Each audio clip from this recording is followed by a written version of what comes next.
and had a good conversation together. So going back to you, spiritually, Andrew comes out recently announcing he's a Muslim, right? But in the podcast with us, he said, you're still a Christian. What is that conversation like between the two of you? Well, you have to understand, if you are a fan of Andrew who watches him on the internet, he's converted to Islam, that's sudden. It wasn't sudden. It was a journey that I saw him go on, which certainly lasted at least 10, 11 months up into the day he reverted, according to Muslims. So I'll use the proper terminology. Up until the day he reverted. I became a Christian about 6 years ago. I spent a lot of my life as an atheist, and I'm so ashamed to say that. I don't like the word. I think it's a bad word nowadays, because I was young and naive and stupid enough to think that people could be perfectly moral and live in a perfect, harmonious society without the need for religion. And about 6 or 7 years ago, I looked around the world, literally, at what people were doing.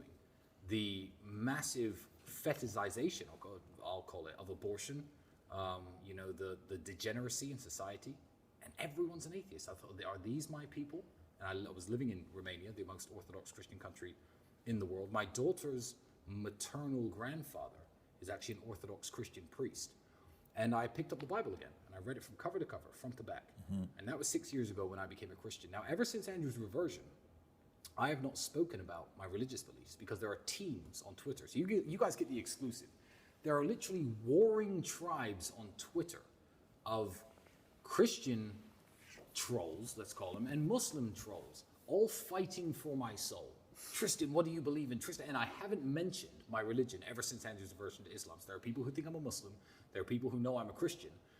But for me, the values that are shared between the two faiths are both contrary to everything what Andrew would call the matrix is trying to shove down young people's throats and trying to program people to believe.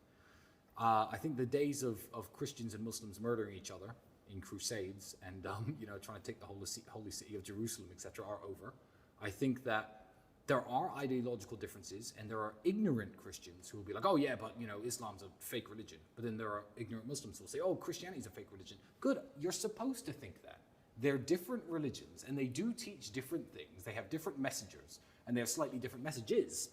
But as a whole, I'm perfectly happy living in a house when my brother is a Muslim, because 1, I respect his decision. 2, I understand why he reverted. 3, I understand that we have a common enemy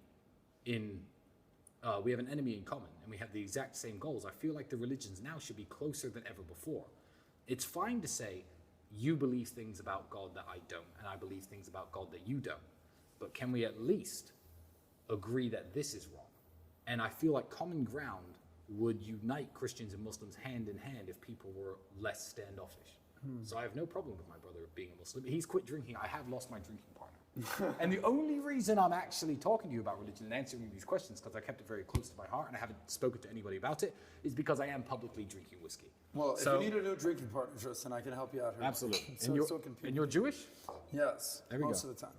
Muslims refer to Christians and Jews as people of the book. And you have to understand that Muslims hold Christians in very high regard. So I've read, even since getting out of jail, I've read 4 books on Islam since getting out of jail. And I was actually quizzed by a Muslim scholar who lives in the United Arab Emirates. He said, Tristan, are you ever going to revert to Islam? And I said to him, reversion or conversion to any religion, I don't believe it's something that you do. I believe it's something that happens to you. If you look into a subject and you read the Bible, and you read about Christianity, and you read about the life of Jesus Christ, you don't think, you know what, yeah, screw it, I'm a Christian. I feel like it's something that would have to happen to me, not something I'd choose to do. And I've even had people say, oh, your life would be better if you reverted to Islam because, there'd be benefits of you living in the Middle East, etc. And I said, no. How disingenuous would that be to my Muslim friends and colleagues, of which I have many, to revert for any beneficial reason other than me genuinely feeling it within my soul? So that's the reason I haven't. Not because I haven't chosen to, but because it hasn't happened to me. Right, so that means it could happen. Yeah, absolutely. Right. Absolutely. You said, so interesting, you just said something earlier, real brief. You tweeted out, you said positive pregnancy test, ? Yes.